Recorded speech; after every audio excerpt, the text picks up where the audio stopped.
General Hamid गुल, चौकीदारों का चौकीदार।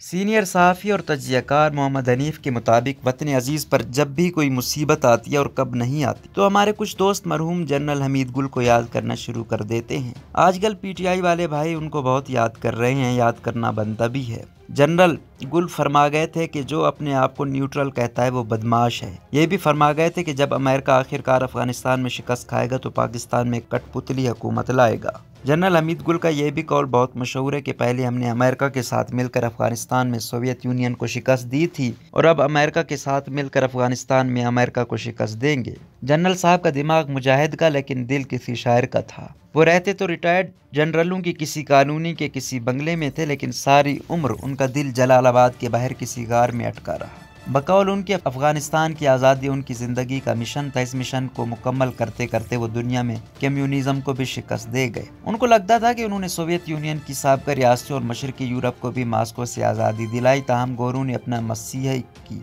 वो कदर नहीं की जैसी करनी चाहिए थी। हाँ, दीवारें बर्लिन गिरने के बाद जर्मनों ने उन्हें दीवार का एक पत्थर तोहफे में दिया था। मुझे भी एक दफ़ा एक जर्मन ने 60 यूरो में दीवारें बर्लिन का टुकड़ा बेचने की कोशिश की थी, लेकिन मैंने कहा ये पत्थर का टुकड़ा अपने पास रखो, हमारे दिल में जनरल हमीद गुल बसते हैं। फाते सोवियत यूनियन बनने के बाद जनरल हमीद गुल को उम्मीद थी, बल्कि यकीन था कि वो पाकिस्तानी फौज के सिपा सालार बनेंगे। ताम नई नई जमहूरियत टाइप हुकूमत आई थी और उन्हें टेक्सला में फौजी साजो सामान बनाने वाले बड़े कम्प्लेक्स का सरबराह बना दिया गया था। उन्हें लगा कि ये काम उनके शायान शान नहीं है। कम्युनिज्म को शिकस्त देने वाला बहादुर जनरल अब किसी फैक्ट्री में बैठकर टैंक तोपों की मुरम्मत करेगा। उन्हें लगा कि उन्हें खुड्डे लाइन लगा दिया गया है। उन्होंने फौज छोड़ दी और सारी जिंदगी इल्मी जिहाद करते गुजारी। उम्मत की निशात सानिया का ख्वाब देखते और फतह मुबीन की बशारतें सुनाते खालिक की हकीकी से जा मिले। आज भी लोग उनके रूहानी बाप और चीफ जनरल ज़ियाउल हक को इतना याद नहीं करते जितना हमीद गुल को करते हैं। उन्होंने अपनी शोहरत, जिसे हसदीन बदनामी कहेंगे, ISI के सरबराह के तौर पर कमाई।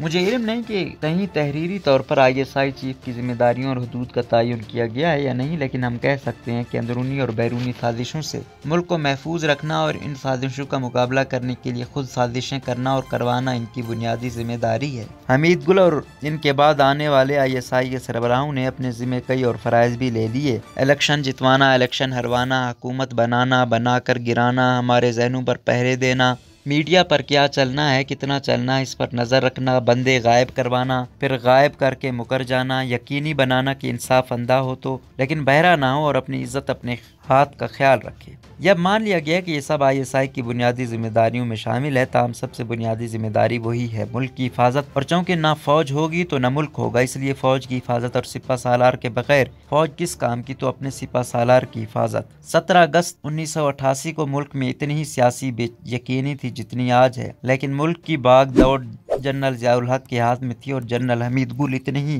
ताकतवर ISI चीफ थे जितना कोई हो सकता है। साजिशों की हवाएं चल रही। जनरल हमीद गुल के सिपा सालार का तैयारा भावलपुर से उड़ा। जहाज में पाकिस्तान के सीनियर तरीन जनरल और अमेरिकी सफीर मौजूद थे। जहाज तबाह हो गया या कर दिया गया। पाकिस्तान की आला तरीन क़यादत चंद ही मिनटों में शहीद हो गई। शायद ही इस्लामी दुनिया की सबसे बड़ी फौज को इतने बड़े साने या साजिश का सामना करना पड़ा हो। अपने चीफ की हिफाजत जनरल हमीद गुल की जिम्मेदारी थी। वो जिम्मेदारी में बुरी तरह नाकाम रहे, लेकिन उन्होंने अपने इदारे या कौम को कभी सोरी नहीं किया। अपनी आंखों में एक शरीर चमक के साथ कहते रहे कि अमेरिकियों ने करवाया है। किसी को कभी ये जुर्रत न हुई पूछने की कि अमेरिकी साजिश को नाकाम बनाना किसी की जिम्मेदारी थी? चौकीदारों के चौकीदार की, और वो जनरल हमीद गुल थे। जब सिपा सालार ना बनाए जाने पर नाराज हुए तो भी ये ना कहते रहे कि मुझे अमरीकियों ने नहीं बनने दिया क्योंकि मुझसे डरते हैं। आपने भी ऐसे थानेदार देखे होंगे जो जाए वकुआ का मुआयना करके ऐलान कर देते हैं कि चोरों का काम लगता है। शायद कभी कभी हमें इस सवाल पर गौर करना चाहिए कि हमें एक ऐसा जनरल हमारा मसीहा क्यों बने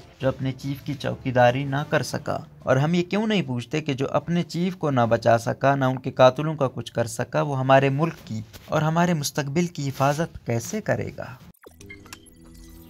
रोजनामा कुदरत की वीडियो देखने के लिए अभी YouTube चैनल पर सब्सक्राइब करें और बेल आइकन पर भी क्लिक करें।